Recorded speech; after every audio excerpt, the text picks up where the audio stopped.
بند ہو گیا، آج سے اس کی بیوی بیوہ ہو گئی، اس کے بچے یتیم ہو گئے، اس کی دنیا کی زندگی ختم ہو گئی. یہ اللہ کا بندہ کیا دیکھ کے کہہ رہا کہ فزت رب الکعبہ، رب کعبہ کی قسم میں تو کامیاب ہو گیا. اب یہ کون سی کامیابی کی بات کر رہا؟ قاتل نے صحابہ سے پوچھا کہ بھائی بتاؤ، تمہارے ساتھی کو میں نے نیزہ مارا، وہ آر پار ہو گیا، آخر وقت اس کی زبان سے نکلتا ہے کعبے کی قسم کھا کے کہتا ہے میں کامیاب ہو گیا.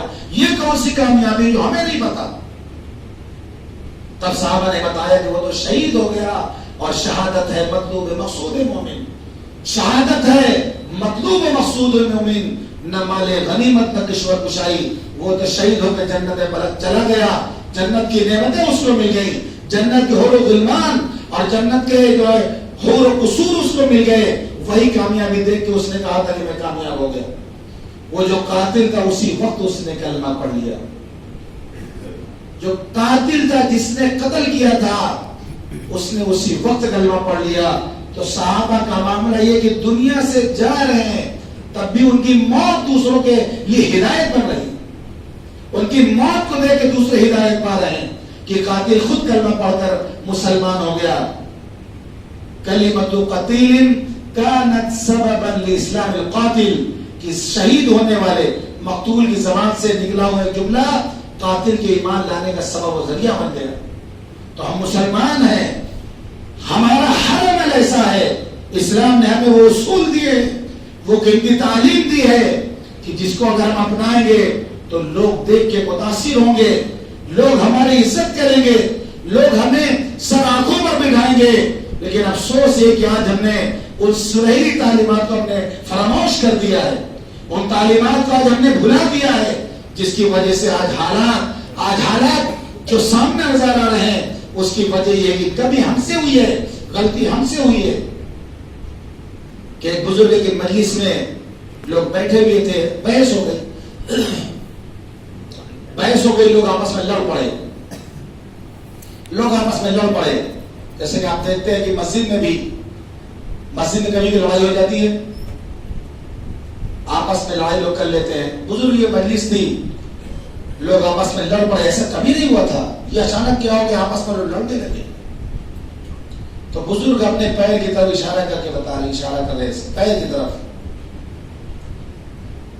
پیر کی طرف اشارہ کر کے بتا رہے کہ غلطی میری تھی، پیر کی تکلیف کی وجہ سے اللہ کی جو عبادت کرنی چاہیے تھی وہ ہم آج نہیں کر سکے. اسی کی نحوست ہے کہ آج ہماری مجلس میں لڑائی ہو گئی. کہنے لگے پیر میں تکلیف کی وجہ سے جو اللہ کی عبادت ہم کرتے ہیں تو اس میں کمی ہم سے ہوئی ہے، اسی کی نحوست ہے کہ آج ہماری مجلس میں لوگوں نے لڑائی کی ہے. میں تمام مسلمانوں سے کہتا ہوں کہ مسلمانوں، جس طریقے سے ہمیں اللہ کو یاد کرنا چاہیے تھا، جس طریقے سے ہمیں اللہ سے تعلق قائم کرنا چاہیے تھا، اس میں ہم سے کمی ہوئی تھی. جو آج ملک کے حالات ایسے ہیں، گریبان ہمارا پکڑا جائے گا، سوال ہم سے کیا جائے گا، تو ادھر ادھر کی نہ بات کر، یہ بتا کہ قافلے کیوں لٹے، مجھے رہزنوں کا گلہ نہیں، تیری رہبری کا سوال ہے. تم رہبر تھے، ڈاکہ پڑ گیا قافلے پر، ڈاکوؤں نے ڈاکہ ڈال دیا، ان سے شکایت نہیں ہے. تم رہبری کر رہے تھے، تم سے تو ایسی امید نہیں تھی کہ ایسی غفلت برتو گے.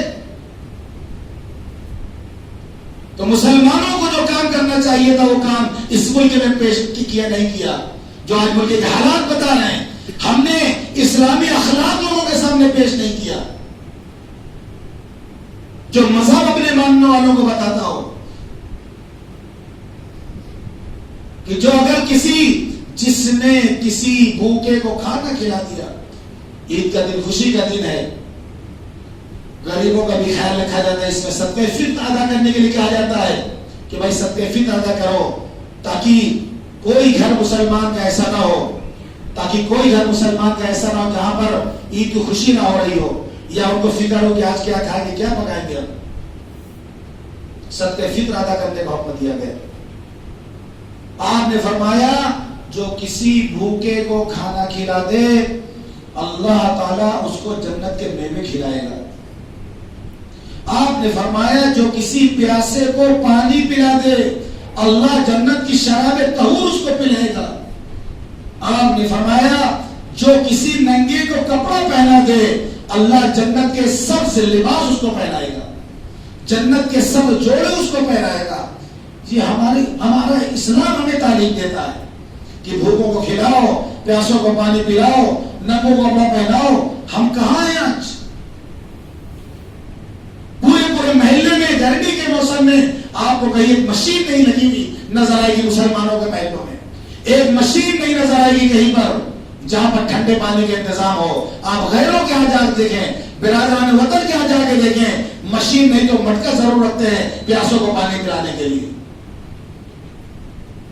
یہ کام ہمیں سکھایا گیا تھا، لیکن آپ گھوم جائیے مسلمان محلوں میں آپ کو کہیں نہیں ملے گا۔ غریبوں کے امداد کے لیے کوئی ادارہ آپ کیا نہیں ہے، مطلب جہاں کہ ایسا ہو کہ سستے سے سستے میں علاج ہو سکے غریبوں کا۔ ہر مذہب کے لوگ وہاں پر آئیں کہ مسلمانوں کے محلے میں چلو، وہاں بہت سستا علاج، بہت اچھا علاج ہوتا ہے۔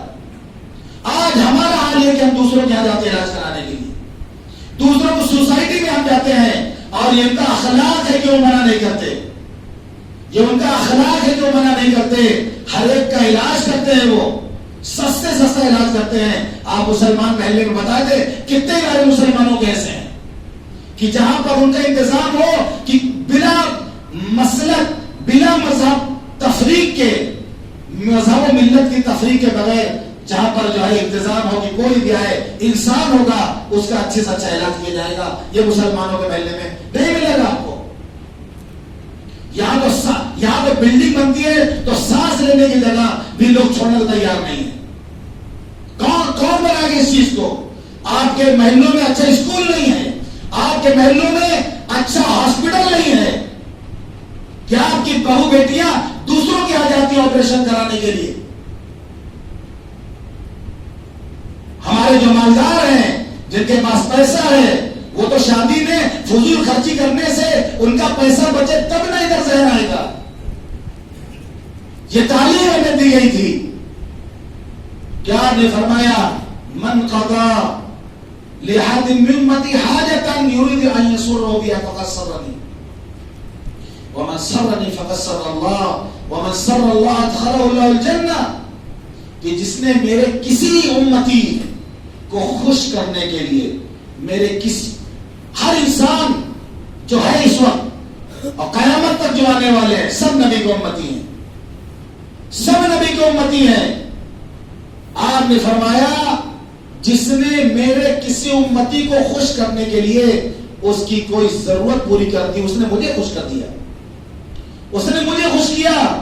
وَمَنْ سَرَّنِي فَقَدْ سَرَّ اللَّهُ، جس نے مجھے خوش کیا اس نے اللہ کو خوش کیا۔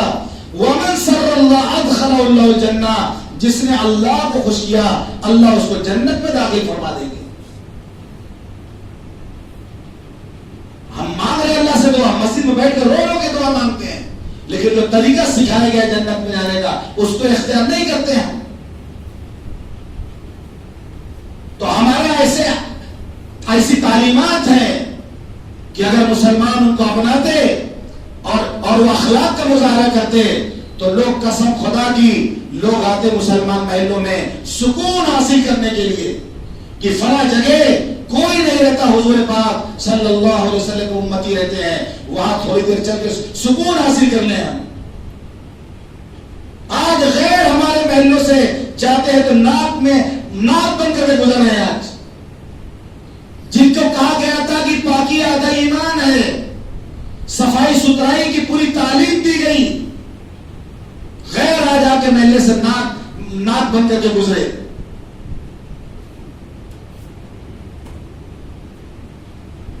تو کمی ہمارے اندر ہے، ہم نے ان اخلاق کا مظاہرہ نہیں کیا، تو ابھی سے ہم یہ سوچیں کہ ہم اپنے اندر نافعیت پیدا کریں، ہم اپنی ذات سے نفع پہنچائیں گے، جو بھی ہو، انسان ہو جانور ہو، ہم اس کو نفع پہنچانے کی کوشش کریں گے، کیونکہ اللہ کا قانون ہے کہ جس چیز میں نافعیت ہوگی وہی چیز باقی رہے گی۔ اگر مسلمانوں کو اس ملک میں عزت کے ساتھ، سربلندی کے ساتھ، اپنے پورے حقوق کے ساتھ، اپنے پورے تحفظات کے ساتھ، اگر ان کو اس ملک میں عزت کے ساتھ رہنا ہے تو پھر ان کو نافعیت اپنے اندر پیدا کرنی پڑے گی کہ ان کی ذات سے دوسروں کو نفع پہنچے، نقصان نہ پہنچے. کیونکہ یہ اللہ کا پہلا قانون ہے کہ جس چیز میں نافعیت نہیں ہوتی وہ چیز ختم کر دی جاتی ہے. اللہ نے کہا فَأَمَّا الزَّبَدُ فَيَذْهَبُ جُفَاءً وَأَمَّا مَا يَنفَعُ النَّاسَ فَيَمْكُثُ فِي الْأَرْضِ. جو جھاگ ہوتا ہے، جھاگ سمندر کا جو سیل ہوتا ہے، جھاگ آتا ہے کنارے پر، وہ سوکھ جاتا ہے، کسی کام کا نہیں ہوتا، وہ سوکھ جاتا، بیکار ہو جاتا، ہوا اڑا کے چلی جاتی ہے. وَأَمَّا مَا يَنفَعُ النَّاسَ فَيَمْكُثُ فِي الْأَرْضِ. لیکن جو نفع پہنچانے والی تھی پانی ہے وہ باقی رہتا ہے. جھاگ ختم ہو جاتا ہے، پانی باقی رہتا ہے. تو یہ بقائے انفع کا قانون ہے کہ جس چیز میں نافعیت ہوگی وہ چیز باقی رہے گی. صرف صالحیت ہی کافی نہیں ہے، صالحیت کے ساتھ نافعیت بھی ہونی چاہیے. صالحیت مطلب ہم بہت نیک ہیں، بہت عبادت گزار ہیں، بہت متقی پرہیزگار ہیں، بہت نمازی ہیں، یہ صالحیت ہوئی.